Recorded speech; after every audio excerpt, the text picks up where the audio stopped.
I'm Daniel, 43, and the HOA fined me $2,300 for trying to install a storm shelter for my family. It was a precast concrete model compact in FEMA certified, designed to be buried behind the house, barely visible, except for the entry hatch. I poured the foundation slab myself, marking the spot one evening with flags and orange tape. The next morning, I found a neon pink violation notice duct taped to our front door. Storm bunkers create a visual hazard and lower neighborhood standards, it read in bold block letters. Below that, a fine $2,300. I stood in the driveway in disbelief, holding that notice in my hand like it was a joke. But it wasn't. Two board members were walking their dogs down the sidewalk, staring straight at me. One of them, a woman in a pressed linen suit with a clipboard. Karen looked me dead in the eye and said, "This neighborhood deserves better than your taste in construction." My stomach sank. This wasn't just about a slab or some paint violation. This was about control. Karen, the HOA president, treated the neighborhood like her personal gated kingdom.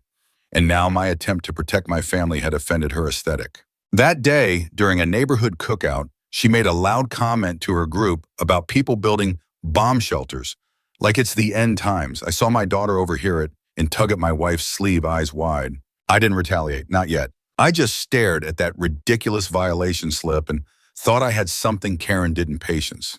But before I tell you what happened on that day, let me explain how it all began. Before the fines, before the pink notices, before Karen's crusade to micromanage every blade of grass on our street, things were good, almost perfect actually. We moved into the neighborhood 5 years ago after a tornado touched down half a mile from our old place. It missed our home but demolished a nearby elementary school, and the anxiety that followed never really left our family.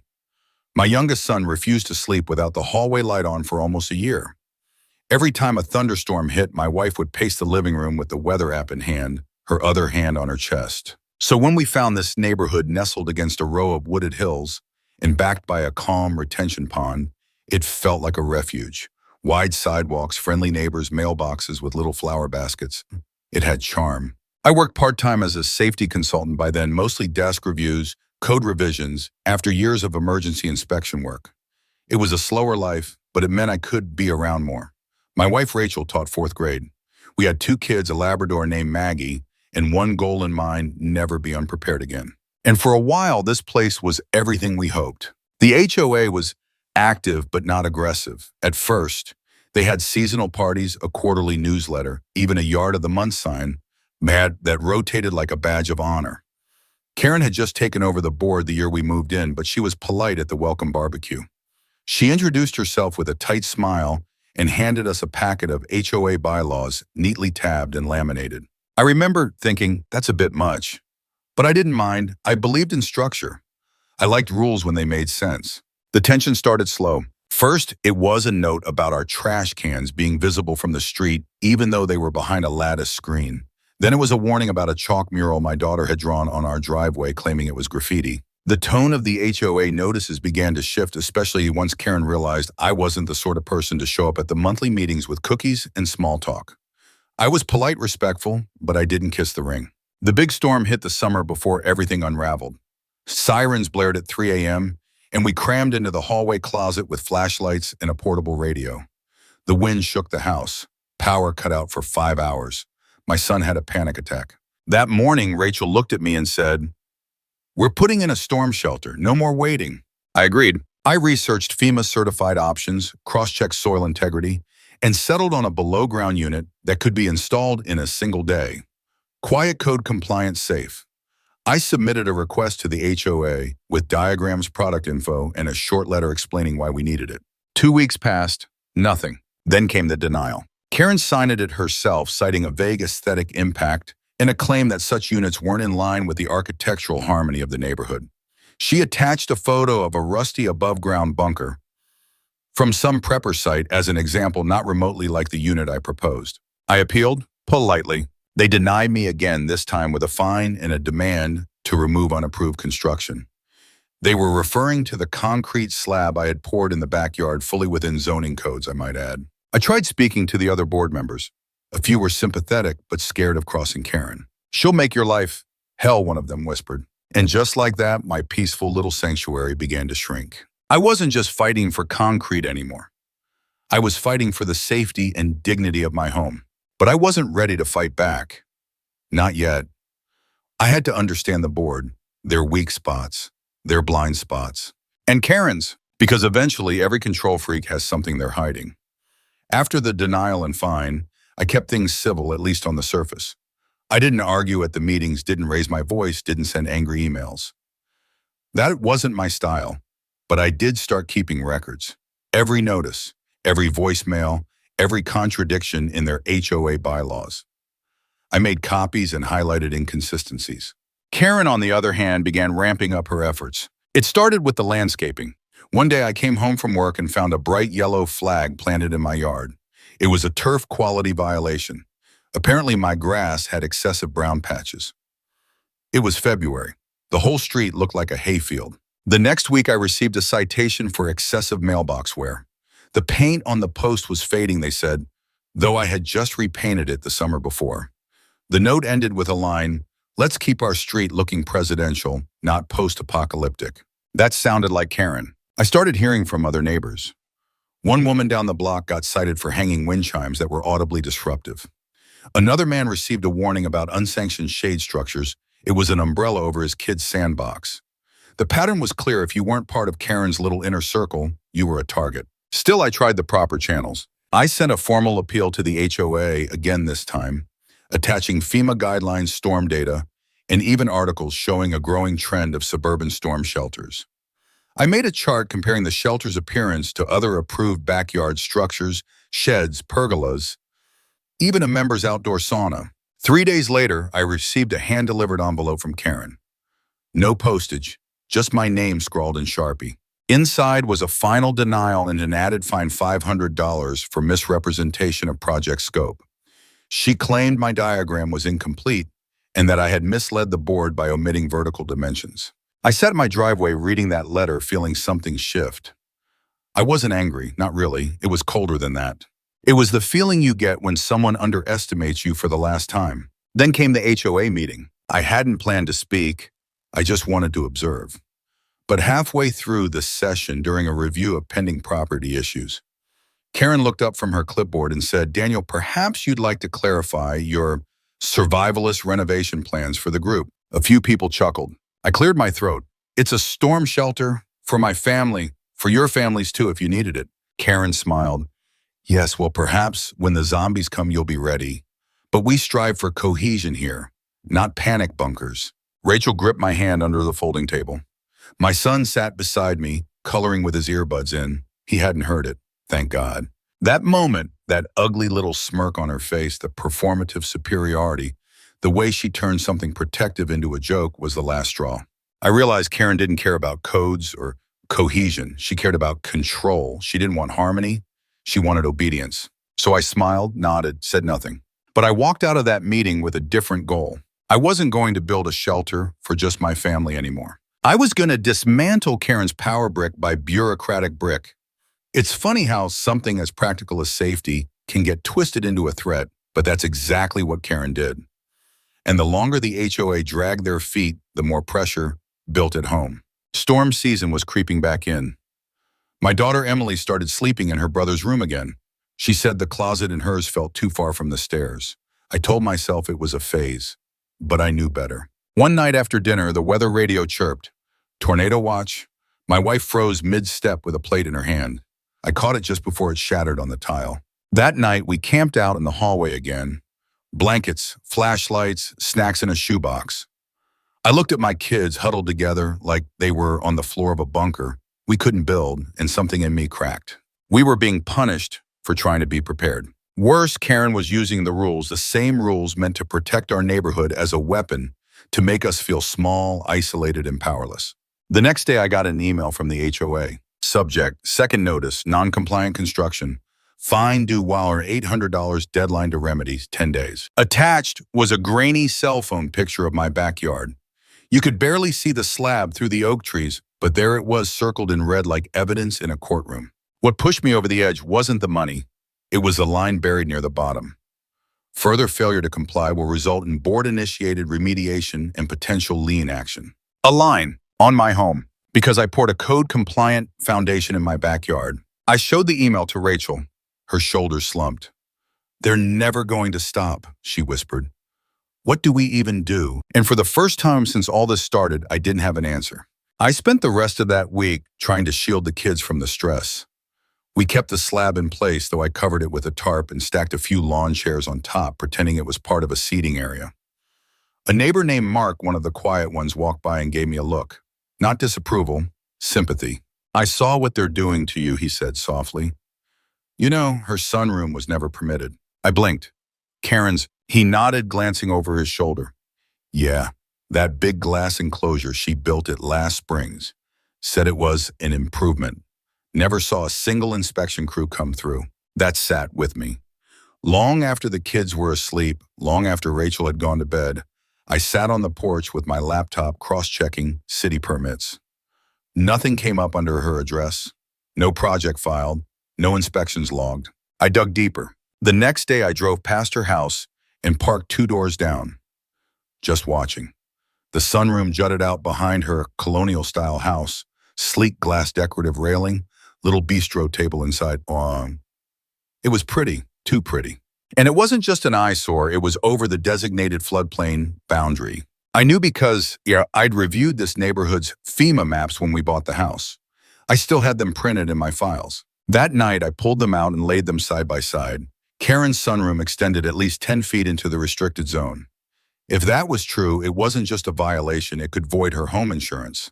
Maybe more. My hands were shaking. Not from anger, from clarity. This was no longer about getting even. This was about restoring balance. Karen had built her kingdom on a foundation of rules she ignored herself, and I knew exactly where to begin. The next morning, I stood in my garage staring at 2 things, a manila folder thick with HOA notices, and the original FEMA floodplain map I'd pulled when we were house hunting. I spread it across the workbench, checking it against the satellite printouts I'd marked with notes the night before. There it was in black and white. Karen's shiny new sunroom encroached a full 12 feet into FEMA-restricted flood zone territory. And just like that, I wasn't angry anymore. I was calm, focused, because I finally understood the game Karen was playing, and I had the playbook she didn't know I owned. See, most people think HOAs have unlimited power. They don't. They operate on fear, on silence, on the hope that no one will read the fine print. But I've built a career on the fine print, building codes, FEMA specs, emergency zoning laws, and Karen had violated every single one of them. I spent that week collecting evidence like it was my second job. I used an old laser measure from my inspection days to get rough but accurate estimates from the sidewalk. I took time-stamped photos from public vantage points angles that proved the sunroom extended beyond its approved setback directly into the federally designated flood zone buffer. Then I checked the building permit database again, still no record of any home modification filed under her address. No contractor, license logged, no inspection approval. This wasn't a gray area. This was a bullseye, but I wasn't going to go scorched earth right away. No, I wanted to invite her into a mistake. I wanted to see if she'd double down. So I submitted one final appeal to the HOA. Not because I thought they'd approve it, because I wanted to see how Karen would handle it now that she was vulnerable. I wrote the appeal with precision. No emotion, no accusations, just the facts that the shelter was FEMA compliant, flush with the ground, and backed by national safety recommendations. I cited Section 4.2 of their own covenant, the one allowing for emergency structures of temporary or permanent nature with written justification. I attached 3 expert testimonies from FEMA's website. I knew what would happen next. Karen called an emergency board meeting. I wasn't invited, but word gets around. One of the quieter board members, Paula, slipped me a transcript afterward. Apparently, Karen referred to me as a stubborn prepper with a martyr complex. The board voted. 5-1, they denied my appeal, again. But here's where it got interesting. Karen added a footnote. Further escalation will result in legal action from the board, including liens and municipal enforcement. Municipal enforcement. Now that gave me jurisdiction. Because the moment she involved city compliance, it became a two-way street, and I had already drafted my letter. That night, I sent a formal complaint to the city permitting office and CC'd FEMA's regional hazard mitigation specialist. I included the maps, photos, building codes, and a full breakdown of her encroachment into the floodplain. I also cited several cases where unpermitted structures in designated flood zones triggered insurance penalties and forced removals.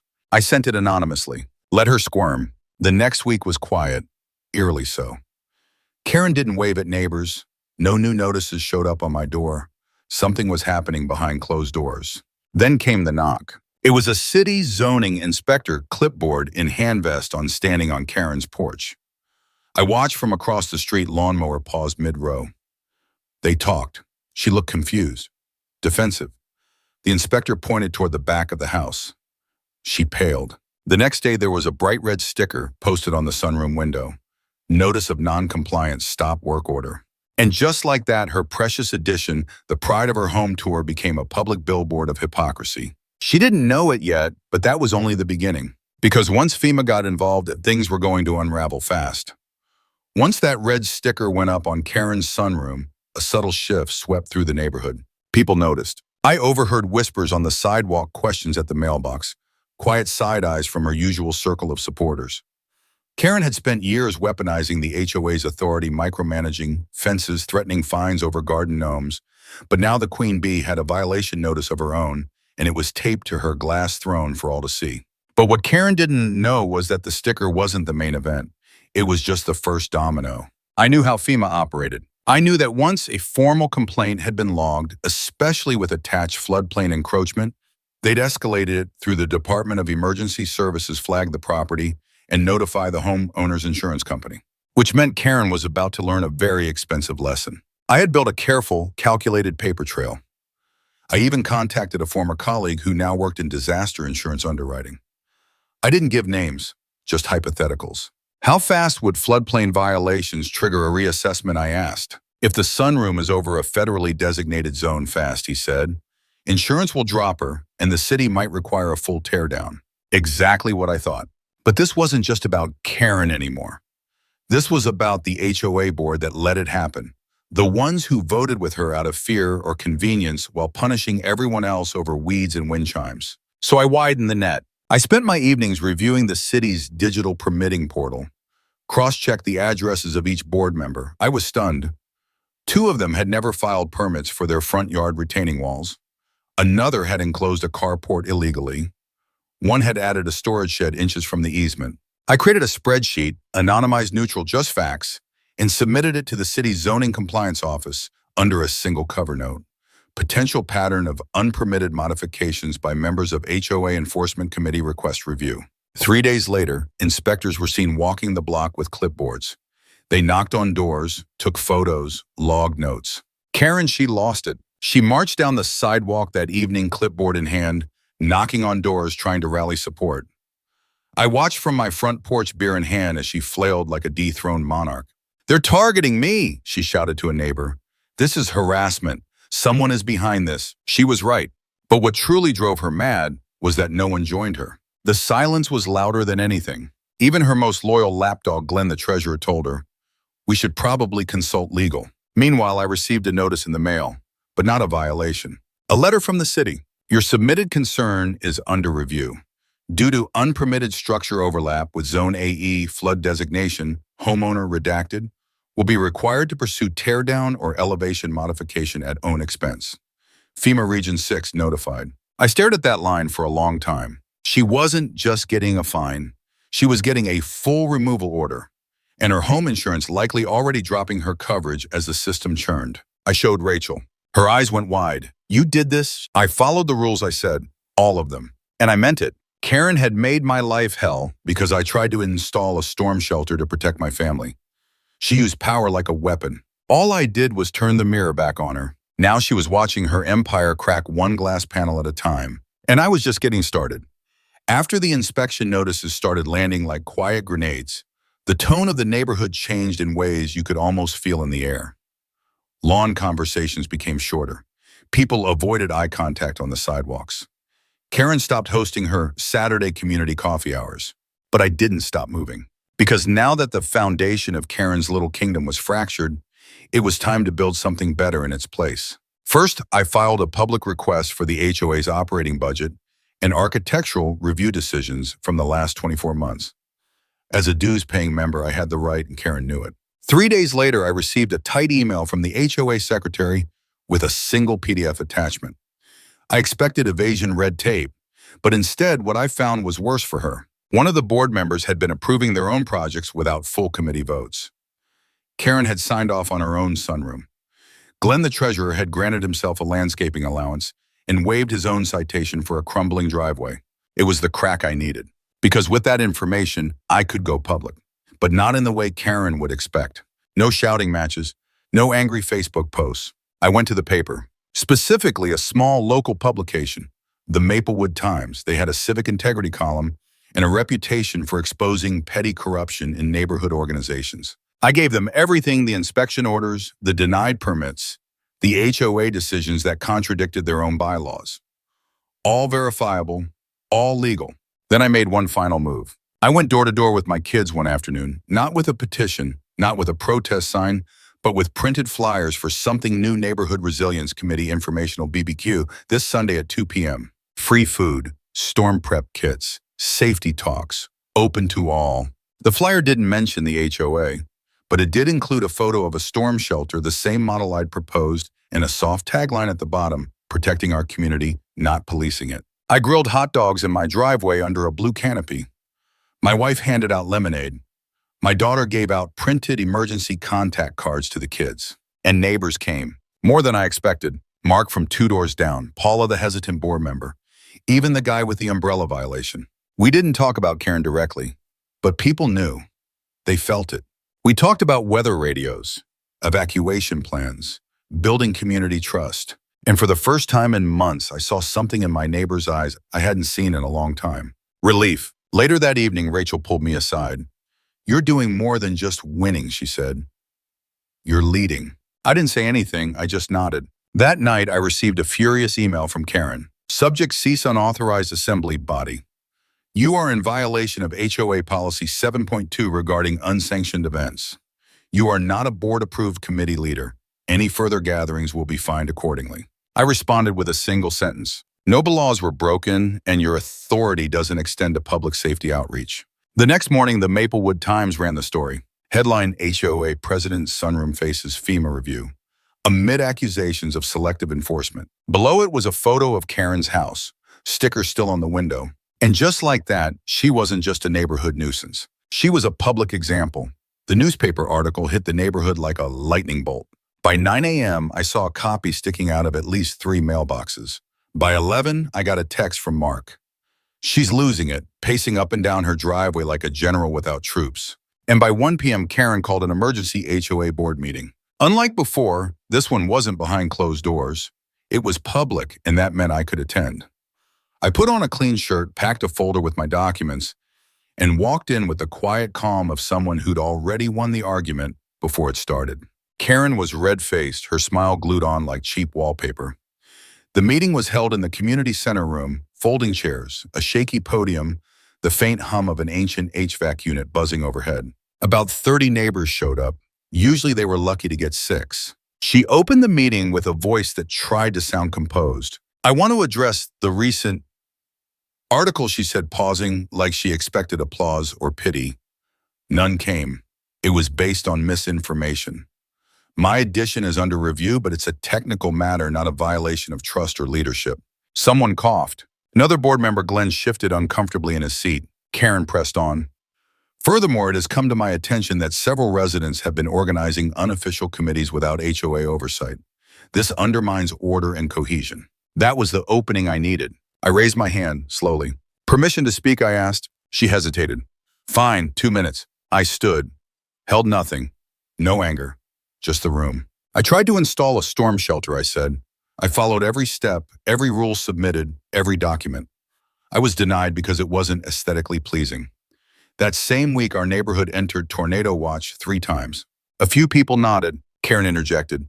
"The board has procedures." I held up a hand, calmly, and yet several board members made unpermitted structural changes. "That's not an accusation. That's in the city inspection reports." Someone gasped. I kept going. "The community deserves transparency and safety. That's why we started the Resilience Committee.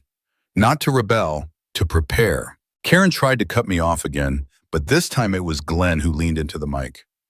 "I moved to table further discussion until the city resolution is finalized." Karen blinked. "You're siding with—" "I'm siding with the truth," he said, and the room fell into a hush. Then someone clapped. Just one, but then a second. It wasn't a standing ovation, but it was enough. Karen's mask cracked just a flicker. She collected her papers, muttering something about bias and political attacks, but she couldn't unring the bell. The meeting ended awkwardly. Neighbors left in twos and threes, some whispering, others just shaking their heads. I didn't celebrate. I just walked home quietly with Rachel beside me, hand in mine. 2 days later, the city posted another notice, this time an official teardown order on Karen's sunroom. The structure was to be removed within 45 days. Failure to comply would result in fines and potential legal enforcement. And her insurance canceled. I only knew that because I saw her standing on the phone outside one morning screaming into the receiver, waving a stack of papers. She tried everything, appeals, complaints, even a desperate attempt to claim emergency use. Nothing worked, because for once, she had to live by the same rules she enforced on everyone else. And my storm shelter. The HOA quietly reversed its stance 2 weeks later. No meeting, no apology, just a letter. Your structure is approved retroactively. No fines are due. Thank you for your cooperation. Cooperation. I pinned the letter on the fridge and smiled. After the teardown notice was served, Karen disappeared from public life almost overnight. She stopped walking her manicured little lapdog. The tulips in her front yard wilted. Her flagpole, once raised like a banner of suburban conquest, now stood bare. But the real spectacle was the demolition. On a humid Thursday morning, 2 men in yellow vests rolled up in a city truck and began dismantling the sunroom pane by pane, beam by beam. It was slow surgical. Neighbors stood at their windows or watched from their porches. No one cheered, but no one looked away. Karen didn't come outside once. By noon, the glass panels were stacked on the lawn. By dusk, only the concrete foundation remained. The space that once hosted HOA brunches and Karen's wine-fueled lectures on neighborhood integrity was now a scar. A week later, the board held a vote. Karen tried to postpone it, claimed she needed more time to recover from the stress. But the bylaws were clear, and this time she didn't have the leverage to bend them. The vote was public. 5 board members, 1 agenda item, removal of Karen M., HOA president for cause. The reasons were read aloud: misuse of authority, unapproved personal property modifications, selective enforcement of HOA rules, retaliation against members filing legitimate requests. She tried to defend herself, spoke for nearly 15 minutes, her voice cracked. She blamed the media, the city, FEMA, me. But no one stopped her. No one even nodded. Then Glenn, the treasurer, once her closest ally, spoke. I supported you, he said quietly. I thought you cared about this community. But what you really wanted was control. You used the bylaws like a weapon and forgot they applied to you too.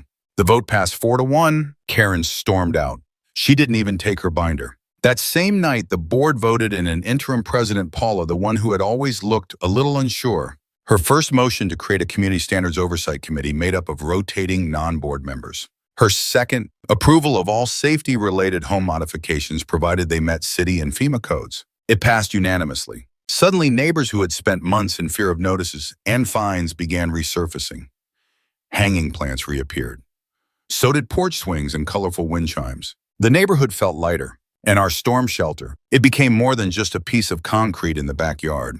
We held a small gathering the weekend after the board shift. I invited the neighbors. Mark brought beer. Paula brought cookies. Kids climbed up and down the hatch steps giggling. I thought these things were scary, one little boy said. But it's kind of cool. I smiled. Cool and safe. Rachel leaned against me. I can finally breathe in this neighborhood again, she said. And I believed her. The storm shelter had become a quiet monument. Not to survival, but to justice. To holding the powerful accountable. Karen didn't sell her house, at least not yet. But she installed blackout curtains. And the porch light she used to leave on all night, off, every night.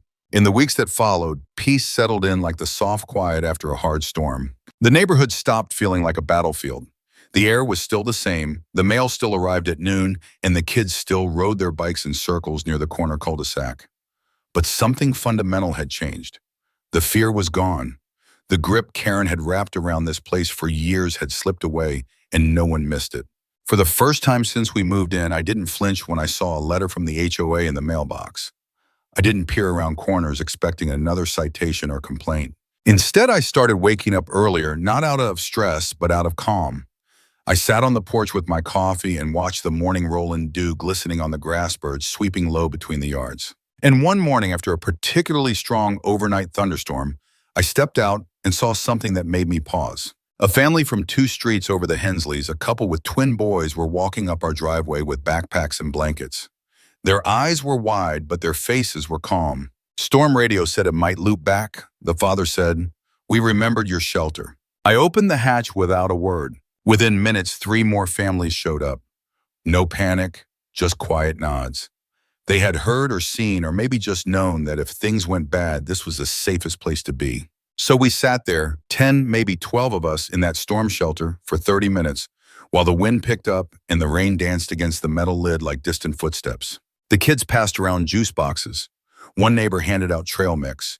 Someone made a joke about Karen's worst nightmare coming true. A few chuckled, but mostly we just sat in stillness, listening to the storm pass. And when the all clear came through, we emerged into the soft blue light of a clearing sky, dry and whole. Later that evening, Paula stopped by with a small envelope. Inside was a simple thank you card hand-signed by all 5 board members. On the back, someone had scrawled a note, "Thank you for teaching us what real leadership looks like." It hit me harder than I expected, because the truth is I hadn't set out to be anything. I just wanted to protect my family. I wanted fairness, safety, respect. But sometimes standing up for one of those things sets off a ripple you can't contain. Rachel framed the card. It sits above the storm shelter entry, now a small, quiet reminder. And Karen, she keeps to herself these days. A for sale sign appeared in her yard not long after the teardown. It's still there. The lawn's a little browner now, the flagpole empty. I heard through the grapevine she tried to join another HOA board across town. Apparently they declined. Funny how truth travels. The following spring, something unexpected happened. I got a call from the city's emergency preparedness office. They'd seen the article in the Maplewood Times, heard about the shelter, the teardown, the neighborhood BBQs, and they wanted to meet. Not to find me, not to investigate, to partner. They were piloting a new initiative, community resilience zones. The idea was to designate local safe points in suburban areas prone to storm activity.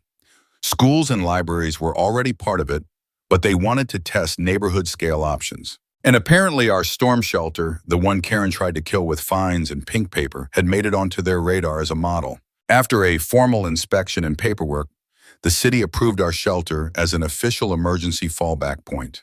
Not a public building, but a community-recognized safe zone. They even installed a discreet little plaque at the edge of our backyard registered resilience location, Zone 12C. My kids were proud. They bragged to their friends that Dad built the neighborhood storm fort. My wife beamed any time a city vehicle drove by slowly and gave a little wave. But it went deeper than pride. We started hosting quarterly preparedness nights. Nothing fancy. A few folding chairs, free info packets, cheap flashlights we bought in bulk. People showed up, not just for the safety tips, but for the sense of community. The HOA even amended its bylaws. After months of petitions and open discussion, we successfully passed the safety clause guaranteeing that any city-verified emergency structure could not be denied by board vote as long as it followed code. That clause now carries my name at the bottom, Daniel's clause. I didn't ask for that. The board voted it in unanimously. Some nights, after the kids are in bed and the house is still, I walk out back to the shelter. Not to use it, just to stand near it, touch the latch. Because it's more than concrete and rebar. It's proof that quiet persistence matters. That rules apply to everyone. That neighborhoods aren't built by control, they're built by care. Karen's house finally sold a month ago. The new owners are a retired couple from Colorado, gentle, funny, eager to plant fruit trees. They joined the Resilience Committee after their second week. No drama, no clipboards, no pink fines, just neighbors. And that's how it should be. Looking back now, I realize that the real storm wasn't the one that rattled our windows or sent us scrambling into closets with flashlights. It was the one that crept in quietly, built on control, enforced by fear and disguised as order. Karen didn't just try to block my shelter. She tried to turn security into shame. She tried to make me feel small for wanting to protect my family. But here's what she didn't understand. When you push good people too far, when you turn fairness into punishment, when you weaponize rules to serve ego instead of purpose, eventually someone pushes back. And when that someone has the truth, the patience, and just enough fire, control cracks. What started as a fight over a slab of concrete became something much bigger. It became a reclaiming of dignity, of community, of shared purpose. The shelter still stands, not as a bunker, not as a rebellion, but as a quiet promise that we look out for each other, that safety isn't shameful, that even in the smallest places, cul-de-sacs, board meetings, backyards, justice matters. If you're dealing with your own Karen, don't match her volume. Match her paperwork. Match her patience. And when the time is right, expose her with the very rules she thought made her untouchable. Because peace doesn't come from power. It comes from resilience. A few months after Karen left and things settled into something like peace, I found myself facing a new situation. Not loud, not official, not with fines or warnings, just quiet tension. It started with a man named Dale. Dale and his wife Carol moved into the old Thompson place, a modest ranch home 3 doors down. They were in their early 50s, no kids at home, always polite but private. Dale wore work boots even on Sundays, and Carol kept to the garden like it was her sanctuary. We exchanged waves, neighborly hellos, nothing more. Then came the generator. It was a big one, loud. Dale installed it himself over the course of 2 weekends. I watched from a distance, impressed by the craftsmanship, even though I had a feeling he hadn't pulled a permit. It sat just behind their house, tucked along the fence line, humming like a small freight train during the test runs. The first night it ran during a power outage, the sound echoed across the block. It was jarring, a low, throaty thrum that pulsed in the walls. My daughter came downstairs, rubbing her ears. Rachel tried to sleep with a pillow over her head. We didn't say anything. It was temporary, we figured. But the outages kept coming. That summer, storms swept through almost weekly, and every time the power flickered out, Dale's generator roared to life like clockwork. I could hear it from our bedroom, even with the window shut. Still, I didn't complain. Not yet. Then came the smell, diesel fumes drifting into our yard during dinner, into the open windows when the breeze shifted. My son developed a cough that wouldn't go away. One night I found him curled up on the couch holding his inhaler, eyes watery. That was it. I walked over the next morning, calm but firm. Dale was in the driveway polishing the side of his truck. I said, "Hey, neighbor, mind if I ask about the generator?" He didn't look up. Problem, it's a little loud, and the fumes are drifting over. My kid's got asthma. He kept polishing. It's within code, I checked. I nodded. I get it. But maybe we could talk about a muffler upgrade or a baffle box just to help everyone breathe easier. That's when he looked at me, not with hostility, but with that flat stare some people use when they've decided they don't care. "It's my property," he said. "My backup power. You don't like it, close your windows." I went home with a tight jaw. I wasn't angry, not really, just disappointed. After what we'd all gone through with Karen, I had hoped we'd learned how to treat each other better. I spent the next few days researching. Sure enough, he was right. The generator was technically within decibel limits, but just barely. And there was no local ordinance about diesel exhaust from residential backup units. I could have left it there, but the cough in my son's chest said otherwise. So I went to work. I contacted the city's Environmental Services Department, not to file a complaint, to ask questions. I learned that while noise ordinances were limited, air quality regulations were something else entirely. And while generators were allowed, their placement and emissions near shared spaces like sidewalks or adjacent home windows could trigger violations under nuisance clauses. I didn't make any threats. I didn't send any warnings. Instead, I invited Dale and Carol to dinner. Rachel wasn't thrilled. She still remembered the smell, but I insisted. "This isn't about a fight," I told her. "It's about understanding." To my surprise, they came. Dale even brought a pie. Over grilled chicken and corn, we talked. Not about the generator, not right away. We talked about their move from Michigan, about Carol's garden, about how hard it had been to find a home without an HOA breathing down their necks. And when dessert came, I said, "I know what it's like to feel like you have to build your own walls, to prepare for the worst. That's why I built the shelter. But I also know what it's like when neighbors stop talking and start filing papers." Dale looked at me for a long time. Then he said, "You planning to file something?" "No," I said. "I'm asking you to see it from our side. My son can't breathe when that thing runs. That's not a preference. That's a medical fact." Carol reached for his hand under the table. The next week, I saw Dale at the hardware store loading up on insulation and baffling materials. A few days later, a contractor's truck showed up at their house. And by the following weekend, the generator had a new sound, softer, almost like a low purr instead of a growl. The smell, too, was gone. Carol had planted a thick border of mint and lavender around the unit. Not regulation, just thoughtful. Dale never apologized, not directly, But the next time a storm knocked out the grid, he walked over with a long extension cord. "Spare outlet," he said, nodding at the shelter hatch, "in case you want to run lights."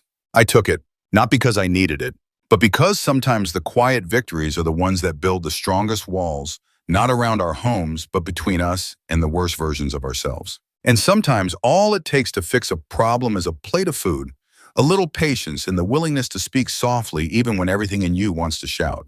We never talked about that dinner again. We didn't need to. But when the next family moved in, across the street, it was Dale who showed up with a welcome basket and a copy of the Resilience Committee flyer. That, I think, is how you rebuild a neighborhood, not with rules or punishments, but with respect. One conversation at a time.